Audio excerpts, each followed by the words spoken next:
teman-teman kelas 10, sebelum kita mulai pembelajaran kita pada siang hari ini, alangkah baiknya silakan dipimpin doa dulu seperti biasa. Silakan. Bersiap. Doa mulai pelajaran, mulai berdoa. Berdoa mulai. Bismillahirrahmanirrahim. Alhamdulillahirabbil alamin. Maliki yaumiddin. Iyyaka na'budu wa iyyaka nasta'in. Ihdinas siratal mustaqim. Siratal ladzina an'amta 'alaihim ghairil maghdubi 'alaihim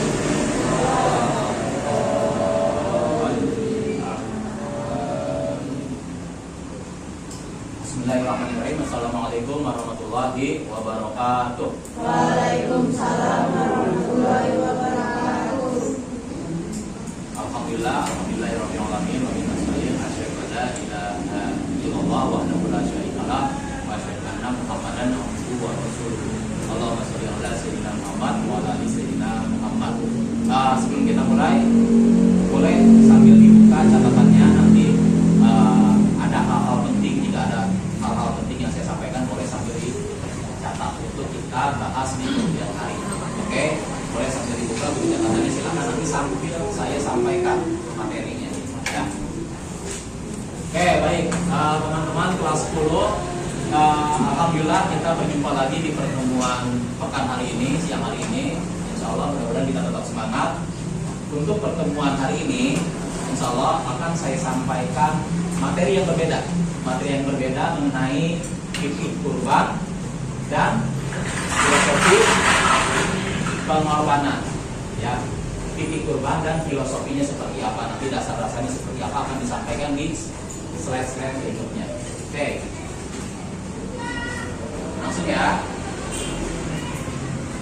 Nah, sebelum kita mengetahui lebih jauh, lebih dalam apa itu kurban, ya lah. Tapi kita harus lebih mengetahui dulu secara filosofinya, filosofi dan sejarah kurban itu sendiri. Ujian keimanan ya tertinggi, salah satu ujian iman level tertinggi, gitu ya. Kisah Nabi Ibrahim alaihissalam yang senantiasa sering kita dengar sejak kita kecil, dan Nabi Ismail alaihissalam bukan sekedar sejarah, melainkan demonstrasi keimanan, tauhid tingkat tinggi, sebuah pelajaran abadi tentang cinta kepada Allah Subhanahu wa taala yang melampaui segalanya. Ya nggak? Bisa dibayangkan oleh kita ketika terlepas dari ini dulu, ketika seorang ayah harus rela mengorbankan darah dagingnya sendiri, ya seperti yang sering kita dengar kisahnya. Oke. Di sini kita berangkat dari 4 pilar ujian keimanan Ibrahim alaihissalam. Yang pertama, mimpi para nabi adalah wahyu. Kemudian ujian ketaatan melawan logika, perang godaan setan, jumroh. Ya, yang keempat, penyerahan diri, Islam yang sempurna. Penyerahan diri itu maksudnya berserah, gitu ya, Islam. Yang pertama, mimpi para nabi adalah wahyu. Perintah menyembelih Ismail datang melalui mimpi. Jadi melalui mimpi Nabi Ibrahim alaihissalam. Dalam akidah Islam, mimpi para nabi adalah hak. Hak itu benar dan merupakan salah satu bentuk daripada wahyu. Kemudian ujian ketaatan melawan logika. Apa maksudnya? Nabi Ibrahim alaihissalam telah menanti kehadiran anak puluhan tahun lamanya. Ketika Ismail beranjak remaja dan sangat disayangi, Allah Subhanahu wa taala justru memerintahkan untuk menyembelihnya, membuktikan apakah cinta Ibrahim kepada Allah melebihi cintanya kepada dunia dan keluarganya. Jadi diuji keimanannya. Bayangin, sudah puluhan tahun dia dapat memongang, sekalinya dapat memongang, sayang apa enggak? Tentu sayang banget. Seketika itu Allah juga menguji keimanan Nabi Ibrahim alaihissalam melalui mimpinya. Wahyu datang melalui mimpinya akan perintah Allah. menguji keimanannya. Apakah rasa sayang Nabi Ibrahim itu kepada anaknya melebihi daripada rasa sayang Nabi Ibrahim kepada Allah. Karena yang namanya rasa sayang kita itu harus lebih tinggi dari segalanya kepada Allah ya. Jadi Allah itu nomor satu gitu ya. Yang ketiga, perang godaan setan juga. Saat Ibrahim, Hajar, dan Ismail, Hajar itu istrinya Nabi Ibrahim, Siti Hajar. Saat Ibrahim, Hajar, dan Ismail menuju tempat penyembelihan, iblis datang nih. Iblis datang menggoda ketiganya secara bergantian agar membatalkan perintah tersebut. Ketiganya menolak dan melempar iblis dengan batu. Peristiwa ini diabadikan dalam rukun ibadah, yaitu melempar jumroh, salah satu rukun daripada ibadah haji yang harus kita laksanakan ya, melempar jumroh. Yang keempat, menyerahkan diri, Islam yang sempurna. Ismail alaihissalam tidak memberontak, melainkan berkata, wahai ayahku, kerjakanlah apa yang diperintahkan kepadamu, perintah Allah. Insya Allah kamu akan mendapatiku termasuk orang-orang yang sabar. Quran surat As-Saffat ayat ke-102. Atas ketaatan absolut ini Allah SWT menggantinya dengan sembelihan yang besar untuk kibas.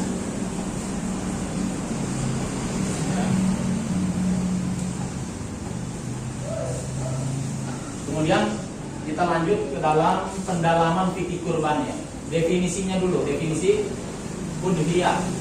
Kata kurban atau udhiyah secara syariat adalah hewan ternak yang disembelih pada hari-hari Nahr, Idul Adha dan Tasyrik dengan niat takarrub, mendekatkan diri kepada Allah. Status hukum berkurban. Yang pertama, jumhur ulama, mayoritas daripada ulama-ulama, hukumnya adalah sunnah muakkad, sangat dianjurkan, sunnah yang sangat dianjurkan, mendekati wajib. Makruh hukumnya bagi yang memiliki kelapangan harta namun tidak mau berkurban. Ya, jika kita memiliki kemampuan untuk berkurban namun kita tidak menyalurkannya, tidak berkurban, itu hukumnya menjadi makruh. Ya, oleh karenanya sebagian daripada ulama, rata-rata para ulama, bahkan ibu ulama itu mengatakan hukumnya sunnah muakkad, sangat dianjurin. Kalau kita punya kemampuan, yuk kurban. Ya. Nah, menurut pandangan mazhab Hanafi berpendapat hukumnya wajib bagi yang mampu secara finansial di tahun tersebut. Bagi yang mampu hukumnya wajib, mazhab Hanafi. Ya.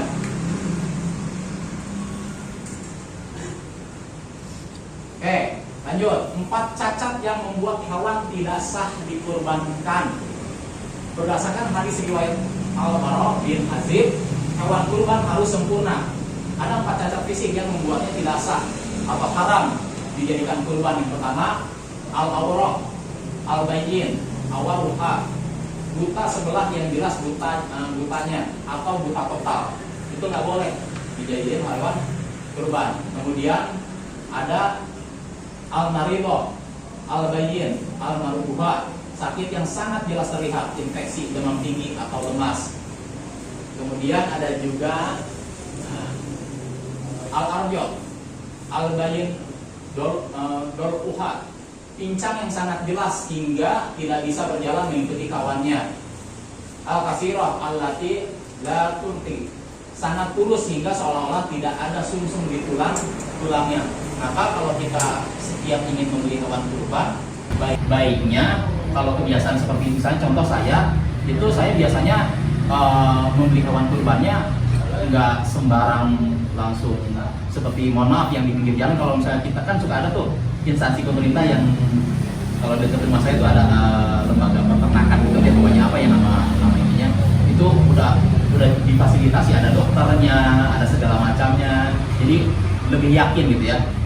Diperiksa dulu, mustahil cacat segala macam sehingga memenuhi syarat-syarat seperti itu. Jadi nggak boleh hewan yang sedang sakit dijadikan hewan kurban, harus yang sehat dan berat badannya pun ada kadar tertentunya, nggak boleh kurus, nggak boleh. Ya. Nah, ada juga patungan kurban, sirkoh, yang menjadi salah satu tradisi di kita juga ya, di kita di Indonesia. Kambing atau domba, 1 orang pahala untuk seluruh keluarga. Sapi atau kerbau atau unta maksimal 7 orang patungan. Ketentuan syirkah kurban, Islam memberikan kemudahan dalam berkurban melalui sistem patungan. Syirkah itu patungan ya maksudnya. Namun dengan ketentuan yang jelas. Yang pertama, seperti kambing atau domba hanya berlaku untuk 1 orang, namun pahalanya bisa diniatkan untuk seluruh anggota keluarganya. Di sini masih banyak yang salah kaprah atau salah paham. Masih banyak yang mengira bahwasanya 1 ekor kambing atau 1 ekor domba itu hanya untuk 1 orang. Niat dan juga pahalanya untuk 1 orang. Tapi yang benar itu adalah berlaku untuk 1 orang, namun pahalanya bisa diniatkan untuk seluruh anggota keluarganya.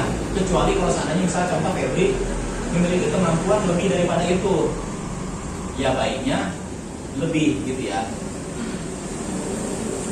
Kemudian bagaimana kalau sapi atau kurban juga unta? Boleh dilakukan secara patungan maksimal 7 orang gitu ya. Seperti itu. Sapi, kerbau atau unta boleh dilakukan secara patungan maksimal 7 orang.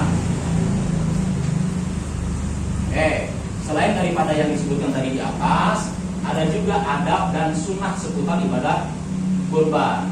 Islam mengajarkan ihsan, kebaikan yang paripurna, bahkan kepada hewan yang hendak disembelih. Apa maksudnya? Di sini ada adab sahibul kurban dan tata cara penyembelihan yang baik. Bagi sahibul kurban, yang pertama, menjaga diri sejak 1 Dzulhijjah. Disunahkan untuk tidak memotong kuku dan rambut atau bulu di tubuhnya mulai tanggal 1 Dzulhijjah hingga hewan kurbannya selesai disembelih. Dan kemudian menyembelih sendiri. Disunahkan untuk menyembelih hewannya dengan tangannya sendiri jika mampu ya. Atau setidaknya ikut menyaksikan proses penyembelihannya. Kemudian yang ketiga, makan sebagian daging. Dianjurkan memakan sebagian kecil daging kurbannya sebagai bentuk tabaruk, mengambil berkah atas rezeki dari Allah Subhanahu wa taala. Ya, kalian sudah sering merasakanlah ya di lingkungan sekitar kan kayak gitu ya. Nah, kemudian Anda menyembelih hewan, ihsan kepada hewannya. Seperti apa? Yang pertama, menggunakan pisau yang sangat tajam agar hewannya tidak tersiksa. Nggak boleh pakai yang tumpul. Diasah dulu. Diasahnya pun jangan di depan hewannya gitu ya. Kemudian tidak mengasah pisau di depan hewan yang akan disembelih seperti yang tadi sampaikan. Kemudian tidak membaringkan atau menyeret hewan dengan kasar, harus dengan lembut. Tidak menyembelih hewan di depan hewan lainnya agar hewan yang antri tidak stres. Nggak boleh ya, baik kambing, unta, sapi, kerbau, kayak gitu sama. Pokoknya hewan kurban nggak boleh, secara adab itu nggak boleh disembelih di depan hewan-hewan kurban lainnya yang sedang ngantri, nggak boleh ya. Yang keempat, yang kelima, membaca basmalah dan takbir saat memotong urat nadi leher, nadi karotis namanya, kerongkongan saluran makan dan tenggorokan saluran nafas. Jadi yang menyembelihnya memang harus ya ahli yang sudah tahu gitu ya, yang sudah tahu titik-titiknya gitu ya. Nggak bisa oleh sembarang orang. Tapi kalau seandainya kita selaku orang yang berkurban punya keahlian itu, baiknya sendiri memang gitu, bagus gitu ya. Sunahnya itu. Oke, kita lanjut. Di sini ada kontekstualisasi sosial, nilai-nilai untuk Gen Z, termasuk generasi kalian. Materi kurban harus ditarik ke realitas kehidupan peserta didik agar tidak berhenti menjadi teori fikih semata. Ya, ketimpangan sosial dan pemerataan gizi. Daging kurban mendistribusikan protein hewan kepada kaum duafa yang mungkin hanya bisa memakan daging setahun sekali.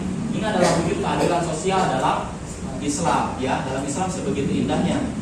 Sejarang-jarangnya umat Muslim makan daging sekurang-kurangnya setahun sekali.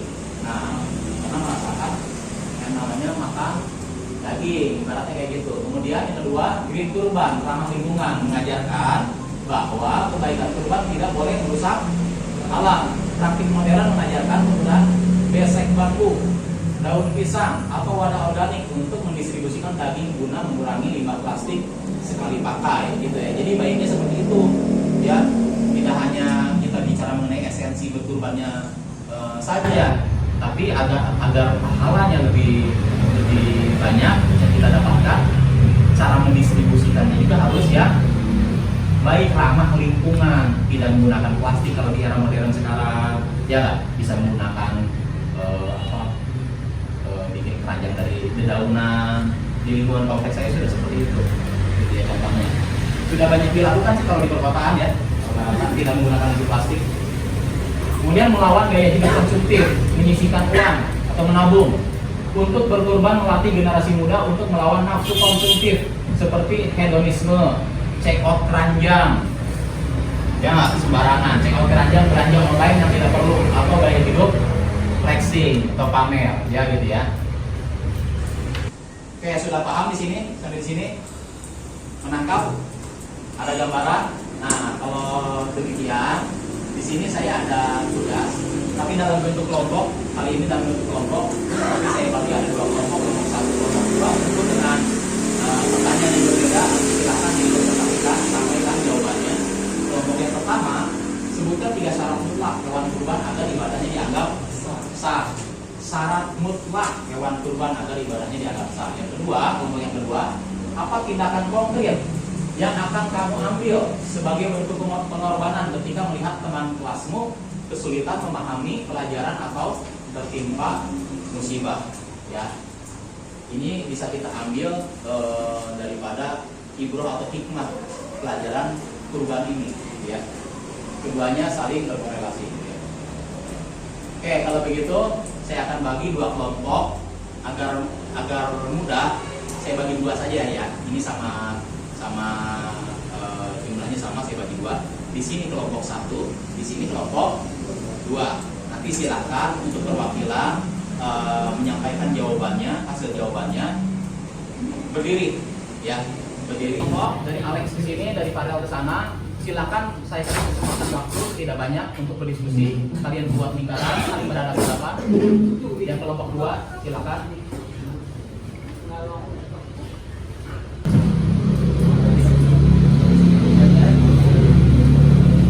Silakan didiskusikan satu sama lain. Kelompok 2, buka nggak ada di sana.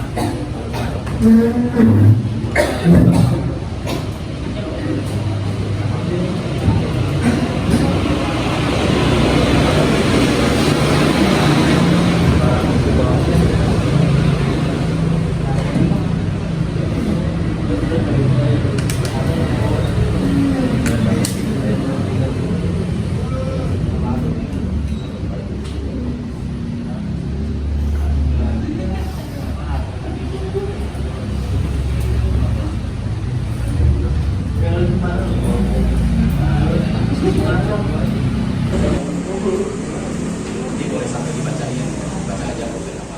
Iya.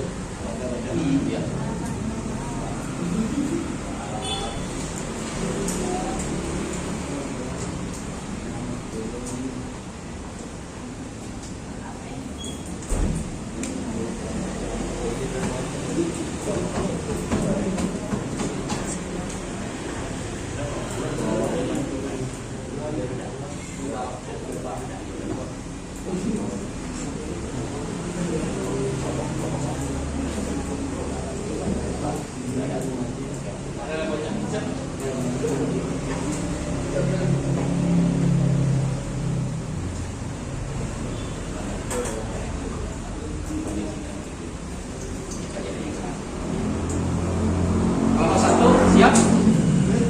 Ketemu jawabannya? Kelompok 2? Oke? Siap? Kalau begitu bisa kita mulai ya. Ya. Kan simpel kan ini pertanyaannya masing-masing satu pertanyaan. Oke? Saya mau dari kelompok 1 dulu. Ya, kelompok 1 silakan. Di perwakilan yang akan sampaikan jawabannya. Boleh Yuliana tadi, boleh Yuliana di tengah ya, di tengah ngadep ke sana, ngadep ke teman-teman biar teman-temannya bisa ikut menyimak ya. Yang lainnya ikut disimak jawabannya.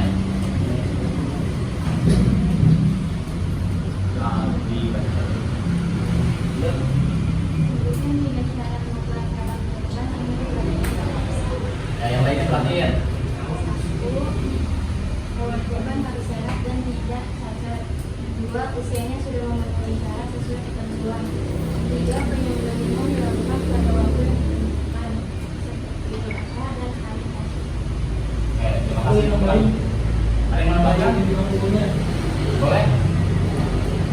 Coba berdiri. Di sini aja Pak. Ya, silakan. Mana teman-teman yang lain mungkin tambahan. Yang tadi udah bagus. Tapi Cuma nambahin yang minimal monitor Pak. oke boleh.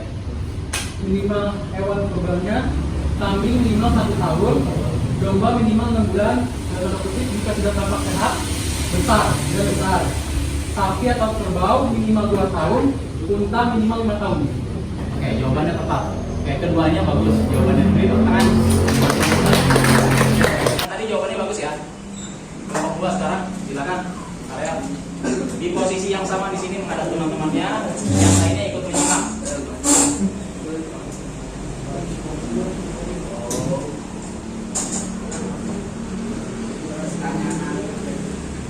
Apa tindakan konkret kejahatan sama untuk mengakibatkan memahami pelajaran atau kehidupan musibah, bukan tujuan pelajaran mengajarinya belajar bersama setelah sekolah membantu menjelaskan materi yang belum dipahami dengan bahasa yang lebih sederhana atau bertanya keputusan pelajaran musibah menjadi orang tersebut dalam relasi atau kasus pelajaran dari sekolah kita membantu mengajarkan kemampuan penting membantu sekolah yang berbeda. Oke, yang lainnya menangkap? Kedengeran ya? Oke, beri tepuk tangan dulu buat kelompok 2. Jadi tindakan konkret kita yang harus kita ambil sebagai bentuk pengorbanan ketika melihat teman kelas kita kesulitan memahami pelajaran adalah membantunya, intinya seperti itu ya. Kalau yang tertimpa musibah seperti apa? Contoh konkretnya kebakaran, misalnya contoh kalau di Jakarta kan seringnya kebakaran kayak gitu ya. Kita menggalang donasi seperti beberapa kali kita lakukan kan kayak gitu. Itu sebagai salah satu bentuk pengorbanan kita ya terhadap sesama makhluk seperti itu. Oke. Sebelumnya sampai di sini sudah paham semua atau saya persilahkan bagi 1-2 orang, boleh 3 orang menyampaikan pertanyaan bagi yang belum paham betul, silahkan. Acung, yang mau bertanya ngacung. Silahkan, saya kasih kesempatan. Boleh, Feby. Pertanyaannya Pak. Pertanyaan boleh, Pak. Jika kita mau kurban, tapi kita belum akikah, apakah kita diperbolehkan untuk kurban? Oke. Ini banyak yang tidak hanya Febian sebetulnya. Saya yakin relate dengan rata-rata orang-orang di kita ya. Banyak yang bertanya. Kalau seandainya kita belum pernah akikah, sementara kita telah dewasa diberi kemampuan gitu ya untuk berkorban, apa mana yang lebih diutamakan, yang didahulukan? Kita bikin ilustrasi, sebelum saya nanti masuk ke jawabannya. Misalnya contoh Febrian tahun ini insya Allah Amin punya kemampuan untuk membeli hewan kurban, beli kambing misalnya contoh gitu ya. Tapi di sisi yang lain Febrian juga saat yang sama nggak tahu. Saya kan dulu belum pernah diakikahin dari sama orang tua saya. Gimana ya prosesnya? Jawabannya adalah dahulukan dulu kurban, karena akikah itu bukan tanggung jawabnya orang tua seperti itu. Dan kurban itu bagus ya, jangan ditunda ketika kita punya kemampuan, jangan diundur, jangan ditunda, langsung sedemikian itu juga.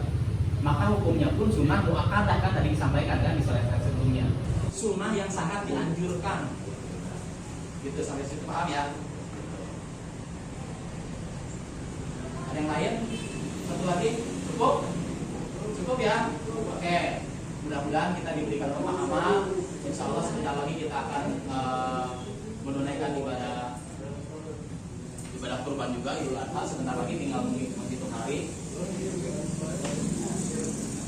Kalau dirasa cukup, sebagai penutup dari saya, kurban sejati. Nah, ini bisa dijadikan kita pelajaran. Kurban sejati bukan sekedar mengalirkan darah hewan sembelihan, melainkan keberanianmu meneteskan keringat pengorbanan demi kebahagiaan bersama. Apa salah satu ininya poin yang bisa kita ambil?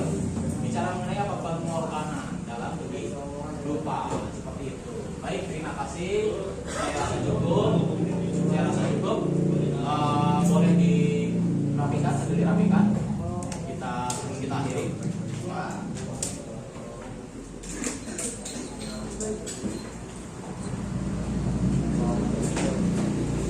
Oke, boleh dirapikan. Kemudian dipimpin doa, silakan sebelum kita akhiri.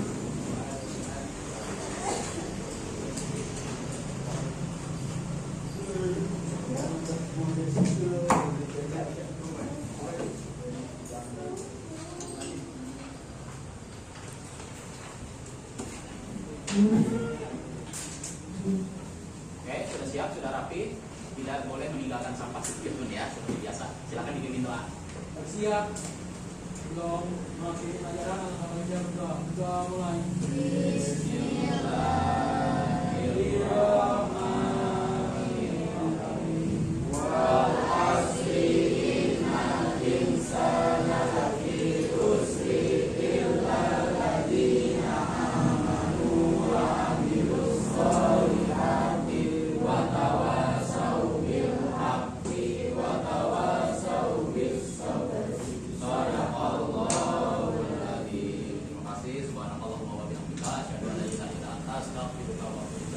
Assalamualaikum warahmatullahi wabarakatuh.